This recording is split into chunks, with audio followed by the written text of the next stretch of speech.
warmly welcome to once again Joshua Okwuwe Online Maths. In our class today, we'll be talking about angle of elevation and depression. Angle of elevation and depression.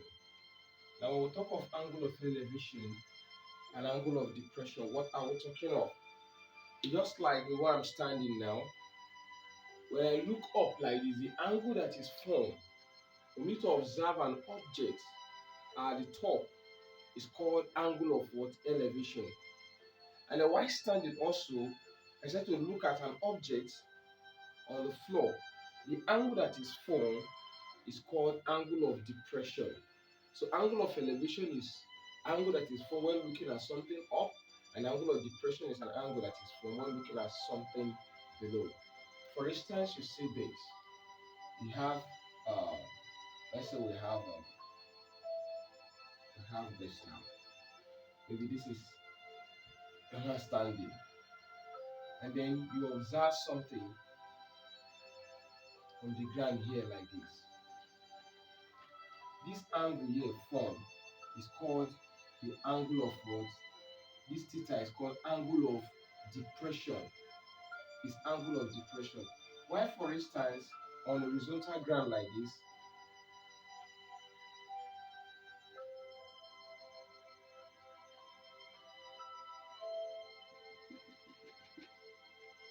angle that is formed here is called angle of what? Elevation. This angle beta here is what? Angle of elevation. Why angle theta here is angle of depression. With this knowledge, it's very easy for us to be able to do or sketch the exact information that is given to us, which automatically will help us to do what we need to know the right formula to apply to answer questions under it. So the major work under angle of elevation and depression is our ability to be able to first draw, represent the information like this, either in a bring out the shape, okay, the real shape of the what of the information.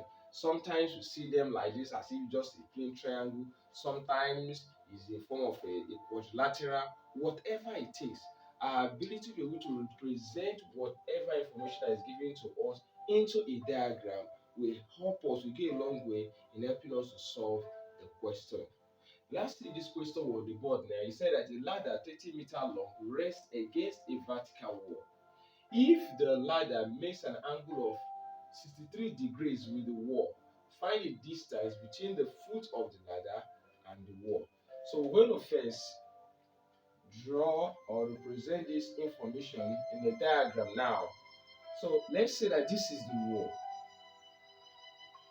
and this is our horizontal.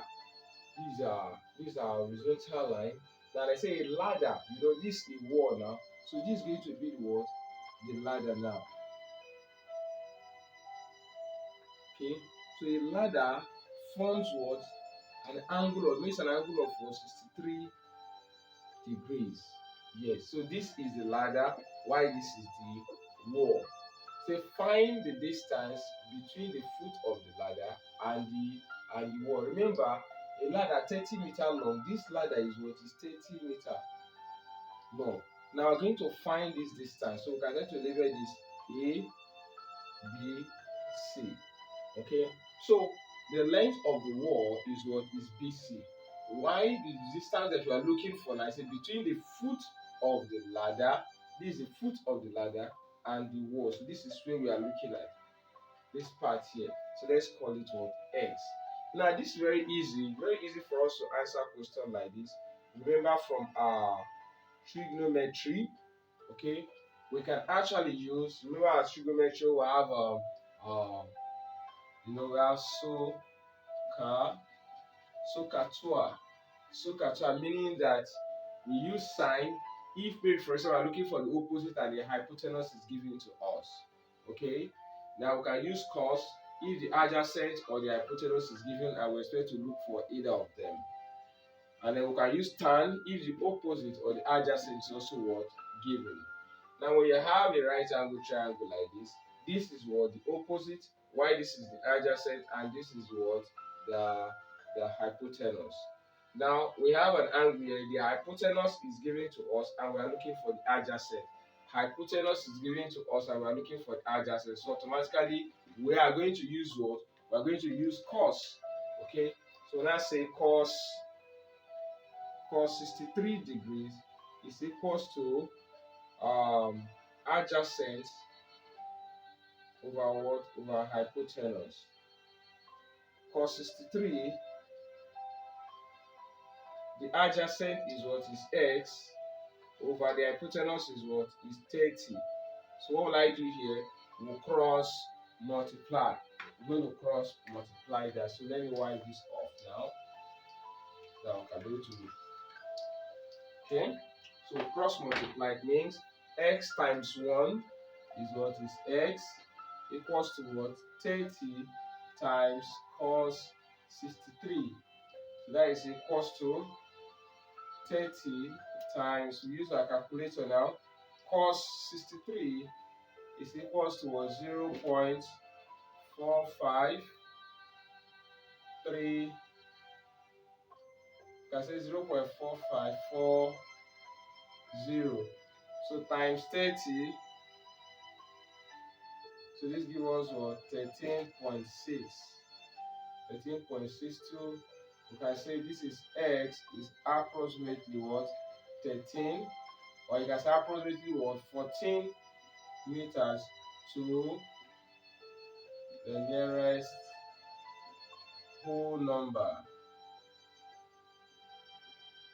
So we have approximated this to the nearest whole number. So that means that the distance between the foot of the ladder and the wall is what? Is just what? 14 meters. So that is it. It's not difficult at all. It's not difficult at all. So again, what is the major work under angle of elevation and depression? The major task there is our ability to do or to represent the information in a diagram. Once we're able to do that, with the application of that SOCATRA I just mentioned now, with the application of that, and just little, little steps before you know what's happening, the answer will be out. Okay, so it's not difficult, it's very simple. I encourage you to watch out for more of our video under this topic, as we'll be solving more questions under this topic. Please watch out for the next video, as we'll be explaining yet another type of question under this angle of elevation and depression. If you appreciate what we are doing, we encourage you to please share our video. If you have not subscribed, we encourage you to please subscribe. Subscription is actually free. Okay, like our video. Thank you so much for always visiting my channel. I appreciate you. Bye bye.